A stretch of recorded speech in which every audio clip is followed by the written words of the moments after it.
नमस्ते दोस्त, मैं हूं शुभमय घोष। आप देख रहे हैं नेट दुनिया चैनल। आज आपको बताएंगे बैंक ऑफ इंडिया का जो नया कमीशन चांस चार्ट लॉन्च हुआ है। तो उसका क्या क्या कमीशन में चेंज किया गया है, तो उसके बारे में आज विस्तार से बात करेंगे। तो चलिए शुरू करते हैं। ये हमारा नेट दुनिया चैनल है, इसको आप सब्सक्राइब कर लीजिएगा। उसके साथ साथ आप बेल आइकन पे भी क्लिक कर देना, क्योंकि bank of India kiosk related यहाँ पे सारा वीडियो मिलता रहता है। तो चलिए शुरू करते हैं। तो bank of India head office से एक कमीशन चार्ट के लिए एक ये आया था, मेल आया था। तो जो आया था पास पास 2022 को, ठीक है। तो यहाँ पे जो बोला गया है, 1/6/2022 से, मतलब जून महीने के 1 तारीख से ये लागू होने वाला है 2022 का। तो इसमें क्या क्या चेंज किया गया है, तो इसके बारे में चलिए बात करते हैं। तो जैसे पहले अकाउंट ओपनिंग में कोई भी चेंज नहीं किया गया, आपको यहाँ पे 20 रुपया करके ही मिलेगा अकाउंट ओपनिंग में। तो कैश डिपॉजिट में पहले क्या था, 0.50 करके मिलता था अप टू 25 रुपीज़। वो अभी घट के हो गया 0.40% अप टू 20 रुपीज़, ठीक है। और यहाँ पे हर एक ट्रांजेक्शन पे आपको पैसा मिलता था 25 रुपया करके, मतलब आपने 49,999 का डिपॉजिट कर रहा था, तो आपको वहाँ पे 75 रुपीज़ का मिल रहा था। तो अभी क्या है, अभी आप तो मैक्सिमम 50 रुपीज़ पर अकाउंट मिलेगा, मतलब 50 रुपीज़ ही आपको मिलेगा, इससे ज़्यादा नहीं मिलेगा। आप 20,000 करके 2 बार कर रहे हो, तो आपको क्या है, तो आपको 20-20 40 रुपया मिलता है। और बाद में जब आप जितना भी अमाउंट का ट्रांजेक्शन करो, मतलब 4,000 से ऊपर जितना भी अमाउंट का ट्रांजेक्शन करो, तो वहाँ पे आपको 10 रुपया ही मिलेगा, मतलब 50 रुपीज़ पर अकाउंट पे मिलेगा आपको। ये आपको समझ में आया होगा। तो उसके बाद जो आता है कैश डिपॉजिट ऑफ फंड्स, मतलब जो आवास बैंक का डिपॉजिट होता है। शायद अभी तो नहीं होता है बैंक ऑफ इंडिया का सिस्टम में, फिर भी जो सिस्टम में जब चलने लगेगा तो ये कमीशन आपको मिलेगा।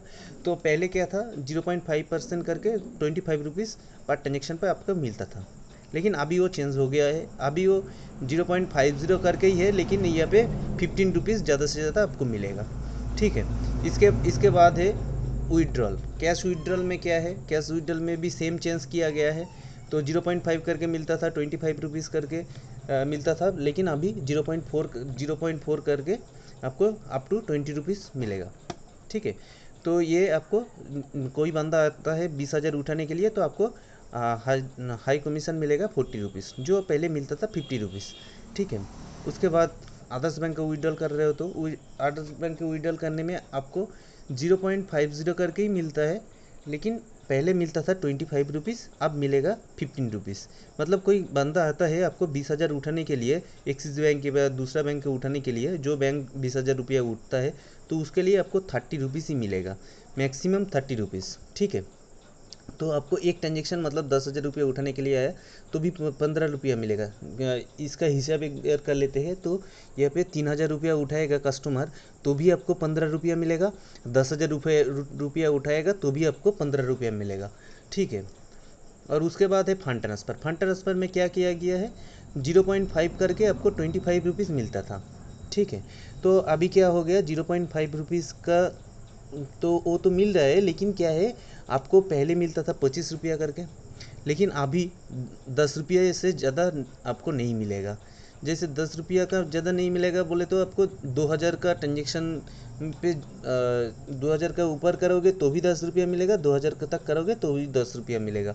तो ये 2 बार कर सकते हो फंड ट्रांसफ़र, तो एक दिन में 20 रुपया ही मिलेगा, मतलब 2 ट्रांजेक्शन का पैसा बैंक ऑफ इंडिया आपको देगा, ठीक है। उसके बाद है नॉन होम ब्रांच ट्रांसफ़र, जो कैश, देखिए कैश डिपॉजिट होता है मनी ट्रांसफ़र के द्वारा, तो उसमें क्या कमीशन था, उसके 0.5 था, तो 20 रुपीज़ पर ट्रांजेक्शन था। तो अभी क्या किया गया, 0.40% है अप टू 20 रुपीज़, मतलब सेम ही है, लेकिन क्या किया गया है, अब पहले 4,000 में 20 रुपया मिलता था, अभी 5,000 में 20 रुपया मिलेगा, इसमें भी घटा कर दिया, ठीक है। मैक्सिमम आपको 40 रुपीज़ मिलेगा, ठीक है। और मैक्सिमम आपको पर डे दो बार ही ट्रांजेक्शन कर सकोगे, और मैक्सिमम 10 बार, ठीक है, मंथ में 10 बार कर सकोगे। ये गया है। इसके बाद जो पहले जो था अभी भी सेम ही है, ठीक है। इंटरनेट मतलब यूपीआई का जो ट्रांजेक्शन होता है हमारा सिस्टम पे नहीं होता है, फिर भी यहाँ पे दिया हुआ है और इसमें कोई चेंज नहीं किया गया है। आरडी अकाउंट ओपनिंग में आपको 10 रुपया करके ही मिलेगा, नो कोई भी चेंज नहीं किया गया। एफडी में कोई भी चेंज नहीं किया गया, 25 रुपीज़ मिलेगा। उसके बाद है अदर सीटिंग में भी कोई भी चेंज नहीं किया गया, 5 रुपया करके मिलेगा। रुपए कार्ड एक्टिवेशन में यहाँ पे 5 रुपया मिलता है। जिसका पास एटीएम मशीन है वो जो चला रहे है उसका मिलता है, ठीक है। कैसे मिलता है, वो कस्टमर का कोई नया कस्टमर आता है आपके पास अकाउंट मतलब पैसे उठाने के लिए, उसका पिन नंबर जनरेशन हो गया तो उसके बाद वो आता है तो उसके लिए आपको 5 रुपया करके मिलता है, ठीक है। तो ये गया है। और यहाँ पे अभी लोन में भी पैसा ऑनलाइन आने लगा है, तो मेरे ख्याल से अभी इतना सारा पैसा कम कर दिया तो लोन में भी थोड़ा ध्यान देना होगा, क्योंकि यहाँ पे भी आपको कमीशन मिलने लगा है। तो जो भी आपको कमीशन लोन में यहाँ पे लीड जनरेट करोगे और ब्रांच में वेरीफाई करना होगा, और जो भी लोन आपको सैंक्शन कर देगा ब्रांच मैनेजर उसका पैसा आपको मिल जाएगा। वही उसके हिसाब से आप थोड़ा सा पॉज करके यहाँ पे देख लेना, क्योंकि ये बताने से आपको बहुत टाइम लग जाएगा, इसलिए मैं नहीं बता रहा हूँ। तो इसके बाद आपको पॉज करके देख लेना क्या क्या है नहीं है, ठीक है। उसके बाद रिकवरी में थोड़ा सा बात करना होगा, क्योंकि रिकवरी में कमीशन बहुत ज़्यादा मिलता है, लेकिन क्या होता है कस्टमर का पास बहुत बार जाना पड़ता है आपको, ठीक है। 1 साल से 1.5 साल के अंदर कोई भी एनपीए हो गया अकाउंट तो उसके पास जाके आप रिकवरी करके लेके आते हो तो वहाँ पे 6% मिलता है विद सिक्योरिटी में, विदाउट सिक्योरिटी में 7% मिलता है, ठीक है।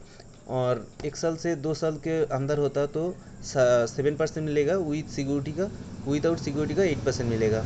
2 ईयर्स से 3 ईयर्स का है तो ये पे 8% मिलेगा विद सिक्योरिटी, विदाउट सिक्योरिटी में 9% मिलेगा। 3 साल से 5 साल के अंदर है तो 9% मिलेगा विद सिक्योरिटी में, विदाउट सिक्योरिटी में 10% मिलेगा। ओवर मतलब 5 साल का ऊपर हो गया तो 10% करके ही मिलेगा, ठीक है। जैसे मान लीजिए आपको 10,000 रुपया मार्केट से उठा के लेके आए हो तो उसका हिसाब से आपको 10% मिलेगा। 10,000 रुपया मार्केट से उठा के लेके आए हो तो उसका हिसाब से आपको 10% मिलेगा, वो 5 साल का ऊपर हो या 3 साल से 5 साल का अंदर हो विदाउट सिक्योरिटी में, ठीक है। तो ये गया एनपीए का। दूसरा जो है यहाँ पे आपको इंश्योरेंस के लिए भी आपको पैसा दिया जाता है, तो यहाँ पे देख लेना, ठीक है। और पीएमजेजेबीआई एसबीआई एपीआई में कोई भी चेंज नहीं किया गया, जो भी पहले था वही है, ठीक है। और यहाँ पे भी देखिए एसएसजी का जो अकाउंट होता है उसके लिए भी कोई चेंज नहीं किया गया, ठीक है। और यहाँ पे तो कोई चेंज नहीं किया गया, सारा सेम ही है। और यहाँ पे देखिए कोई भी चेंज नहीं किया गया। पासबुक में 2 रुपया मिलता है, पहले ही बोल दिया। आईएमपीएस में भी कोई चेंज नहीं किया गया, नेफ्ट में भी कोई चेंज नहीं किया गया। सिर्फ मेरे ख्याल से वो जो चेंज किया गया है ओनली फॉर ट्रांजेक्शन के ऊपर हमारा बहुत बड़ा घाटा हो गया। पहले हम लोगों को जो जिसका मिलता था 30,000 वो अभी घट के 20,000 में आ जाएगा मेरे ख्याल से। तो जो भी था इसमें थोड़ा सा अपडेट करना चाहिए था, जैसे एसबीआई में, बैंक ऑफ बड़ौदा में मिलता है वो account maintenance, average maintenance balance का, वो होता तो और भी अच्छा होता, क्योंकि ये बैंक ऑफ इंडिया के हेड ऑफिस के द्वारा डिसीजन लिया गया, इसके ऊपर हम लोग कुछ नहीं बोल सकते। तो हमारा जो इसमें ये रहेगा कि इसमें थोड़ा सा एसबीआई, बैंक ऑफ बड़ौदा जैसा अकाउंट मेंटेनेंस बैलेंस का जो पैसा मिलता है वो मिलने लगा तो अच्छा होगा। और रूरल इंसेंटिव तो अभी नहीं मिलता है, पहले मिलता था 500 रुपया करके, वो भी मिलने लगा तो बहुत अच्छा होगा। थैंक यू दोस्त, छोटा सा वीडियो था, थोड़ा लंबा हो गया, छोटा सा वीडियो नहीं है, थोड़ा लंबा हो गया। तो अच्छा लगे तो लाइक कर देना और शेयर भी करना मत भूलिए दोस्त। Thank you.